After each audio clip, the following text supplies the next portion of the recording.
નમસ્કાર દર્શક મિત્રો, આપણે નિહાળીશું સિટી લાઈવ ન્યૂઝ ચેનલમાં આજના મુખ્ય સમાચારો. જૂનાગઢ જિલ્લાના હરિપુરામાં શાળા પ્રવેશોત્સવનો પ્રારંભ કરાવતા મુખ્યમંત્રી શ્રી. રાજકોટ બિલ્ડર વિરુદ્ધ અરજી. ABCD 2 ના કલાકારો અમદાવાદની મુલાકાત. હેમચંદ્રાચાર્ય સંસ્કૃત પાઠશાળા ગુરુકુલમ ખાતે ભવ્ય શોભાયાત્રા સાથે 51 વિદ્યાર્થીનો પ્રવેશ.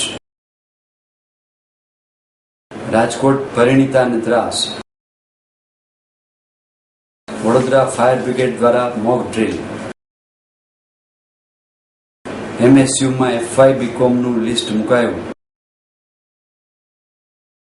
રેલવેમાં લૂંટના આરોપીની ધરપકડ. કારમાંથી વિદેશી દારૂ ઝડપાયો. જૂનાગઢ જિલ્લાના હરિપુરામાં શાળા પ્રવેશોત્સવનો પ્રારંભ કરાવતા મુખ્યમંત્રી શ્રીમતી આનંદીબેન પટેલે જૂનાગઢ જિલ્લાના ગીર જંગલના અંતરિયાળ ગામે હરિપુરા શાળા પ્રવેશોત્સવ કન્યા કેળવણી અભિયાનનો પ્રારંભ કરાવતા આ અભિયાનને નાટક કહીને શિક્ષણ સંસ્કાર યજ્ઞની સેવા ભાવનાની ટીકા કરનારની આખરી આલોચના કરી હતી.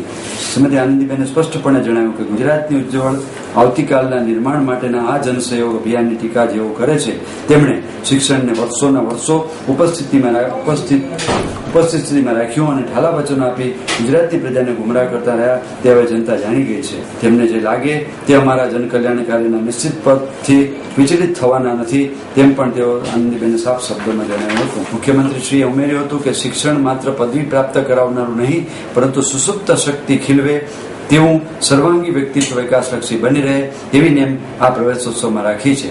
તેમણે બાળ પેઢીમાં રહેલી આંતરિક સર્જનાત્મક શક્તિઓને નવો ઓપ આપવા બાળ કવિ સંમેલનો, ચિત્ર સ્પર્ધા, ખેલ મહાકુંભ જેવા વ્યક્તિત્વ વિકાસ આયોજનનો વિશેષ ભૂમિકા આપી હતી. મુખ્યમંત્રીશ્રીએ કહ્યું કે ગુજરાતના સર્વગ્રાહી વિકાસ માટે અનેક નવતર પ્રકલ્પોનું અમલીકરણ કર્યું છે. અમે જાહેરાતો જ નહીં વાસ્તવિક અમલ પણ કરીએ છીએ. તેમણે ગરીબો માટે આવાસ તથા મધ્યમ વર્ગના પરિવારો માટે સસ્તા દરે ₹2.5 લાખ ગૃહ નિર્માણના ચુનાવી વચનો પૂરા કર્યા છે. તેનું વગતો આપતા જણાવ્યું હતું કે વિકાસ કામો અટકવાના નથી. મહિલાઓને બ્રેસ્ટ અને સર્વાઇકલ કેન્સરના નિદાન અને પરીક્ષણ વિનામૂલ્યે કરાવી આપવા તથા મધુપ્રમેહની તપાસણી, બાળકોમાં કુપોષણ અંગે સ્કીનિંગ, બાળકમાં મોતિયા અંગે પણ તપાસણી જે આરોગ્યલક્ષી અભિયાન રાજ્યમાં શરૂ કર્યા છે તેની વિગતો આપી હતી. સ્વાગત પ્રવચન સરપંચ શ્રીમતી કિરણબેન હિરપરાએ કર્યું હતું. મુખ્યમંત્રી શ્રી પ્રવેશોત્સવ બાળકોના કિટ્સ અને પુસ્તક આપ્યા હતા. આજે જે કોઈ બાળકોએ પહેલા ધોરણમાં, આંગણવાડીમાં, 9મા ધોરણમાં પ્રવેશ લીધો છે એવા તમામ બાળકોને આપણા સૌના વતીથી ખૂબ ખૂબ આશીર્વાદ અને ખૂબ ખૂબ શુભેચ્છાઓ પાઠવું છું. મિત્રો, કે બાળકોમાં કેટલા પ્રકારની શક્તિ પડેલી છે અને આ શક્તિ ત્યારે જ બહાર આવે કે જ્યારે જુદા જુદા પ્રકારના કાર્યક્રમો કરીને બાળકોને એમાં સામેલ કરીને એમને દીક્ષિત કરીએ ત્યારે જ બાળક સર્વાંગી વિકાસ કરી શકે છે. મિત્રો, 2.5 લાખ મકાનોનું કામ પૂર્ણ થઈ ગયું અને એમને ઘરમાં ઘર આપી દીધું. એમને ઘરમાં રહેતા કર્યા. એકલા ઘર નથી બાંધ્યા મિત્રો, એકલા ઘર નથી બાંધ્યા. આંગણવાડી પણ ત્યાં જ, પ્રાથમિક શાળા પણ ત્યાં જ, બાળકોને રમવા માટેના બધા જ રમતગમતના સાધનો પણ ત્યાં હોય અને નાનો સરખો ગાર્ડન પણ ત્યાં હોય, જેથી કરી ગરીબ અને મધ્યમ વર્ગના માનવીઓ જ્યાં રહેતા હોય એને પૂર્ણ સુવિધાઓ ત્યાં પ્રાપ્ત થાય. બિલ્ડર વિરુદ્ધ અરજી. રાજકોટમાં બિલ્ડર લોબીમાં અગ્રગણ્ય નામના ધરાવતા શેઠ બિલ્ડર વાળા ચંદ્રકાંતભાઈ શેઠ વિરુદ્ધ 7 વ્યક્તિઓએ તેમની કરોડોની કિંમતના પ્લોટ પજાવી પાડવા માટે ખોટા દસ્તાવેજો અને કુલ્લુ મુખત્યારનામું કરી ગેરરીતિ આચરી હોવાની અરજી પોલીસ કમિશનરને કરવામાં આવતા ભારે ચકચાર મચી જવા પામી છે. તેમજ કરોડો રૂપિયાની કિંમતી જમીન પચાવી પાડવા કારસો રચનાર શેઠ બિલ્ડરને ધરપકડ કરી જમીનનો કબજો પરત સોંપવા અરજદારોએ માંગણી કરી છે. 7 આસામીઓ દ્વારા પોલીસ કમિશનરને જે અરજી કરવામાં આવી છે તેમાં જણાવ્યા મુજબ રાજકોટમાં 150 ફૂટ રિંગ રોડ ઉપર અથવા રેસીડન્સીની સામે કરોડો રૂપિયાની કિંમતના 4 એકર જમીન આવેલી છે.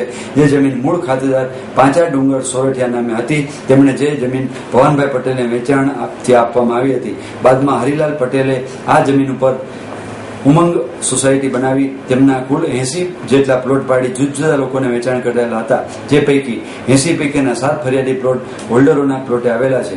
થોડા સમય પહેલા આ પ્લોટ હોલ્ડરોને જાણવા મળ્યું હતું કે આ જમીન ચંદ્રકાંત માણેકચંદ શેઠના નામે છે. જમીનના મૂળ ખાતેદાર 5 ડુંગરનું બોગસ કુલ મખતેરનામું જય સોરઠિયાએ ઊભું કરે વેચાણ કરેલ છે. આ જમીન પચાવી પાડવા જય સોરઠિયાએ 5 ડુંગરનો ખોટો અંગૂઠો મારી વિના વિરદાનું વેચાણ આપી દીધા હોવાનું અને વિનુભાઈ પાસેથી ચંદ્રકાંત શેઠ રજીસ્ટર દસ્તાવેજથી ખરીદી અને રેવન્યુમાં રેકોર્ડ બોકસ એન્ટ્રી કરાવેલ હોવાનો અરજીમાં આક્ષેપ કરવામાં આવ્યો છે.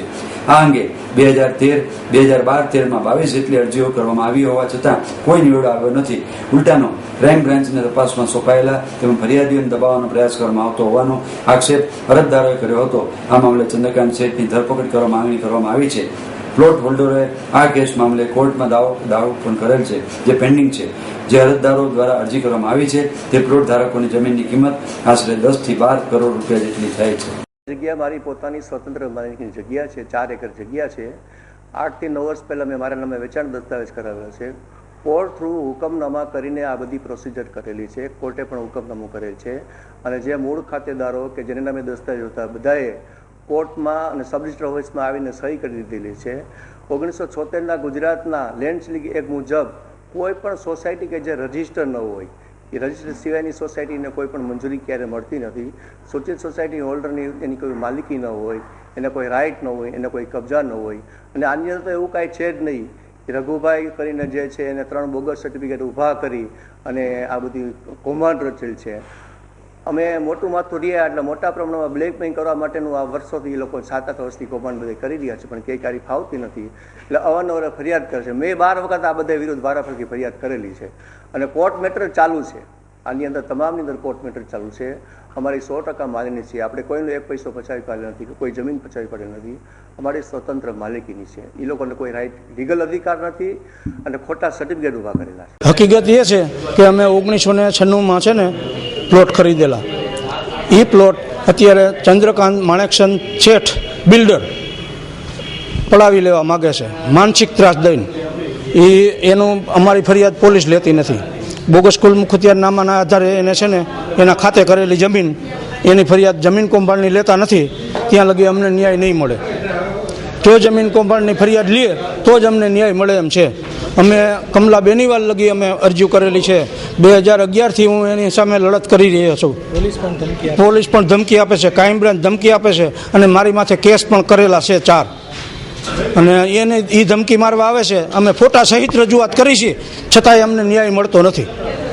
અમારી અપેક્ષા એવી છે કે કમિશનર જમીન કૌભાંડની ફરિયાદ લઈ અને જો ન્યાય અપાવવો હોય તો નમ્ર વિનંતી છે.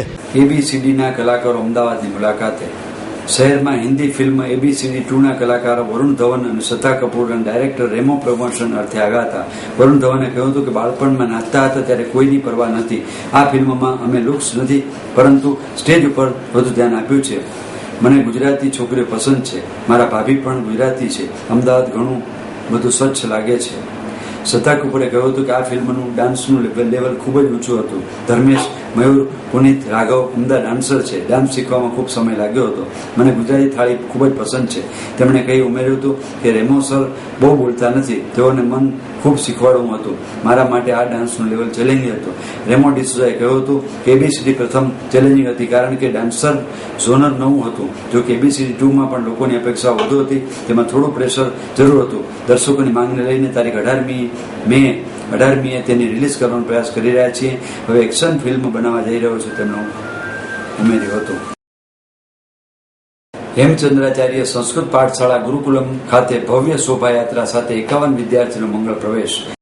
ભારતીય વૈદિક પરંપરા અનુરૂપ ભણતર માટેની ગુજરાતીની જાણીતી એક આદર્શ સંસ્થા એવી અમદાવાદની સાબરમતી ખાતે આવેલી હેમચંદ્રાચાર્ય સંસ્કૃત પાઠશાળા ગુરુકુલમ દ્વારા આજે ભવ્ય શોભાયાત્રા અને વિધિવતની મંગલ વિદ્યા આરંભ સંસ્કાર વિધિ સાથે પાઠશાળામાં નવા 51 વિદ્યાર્થીઓનો મંગલ પ્રવેશ કરવામાં આવ્યો હતો.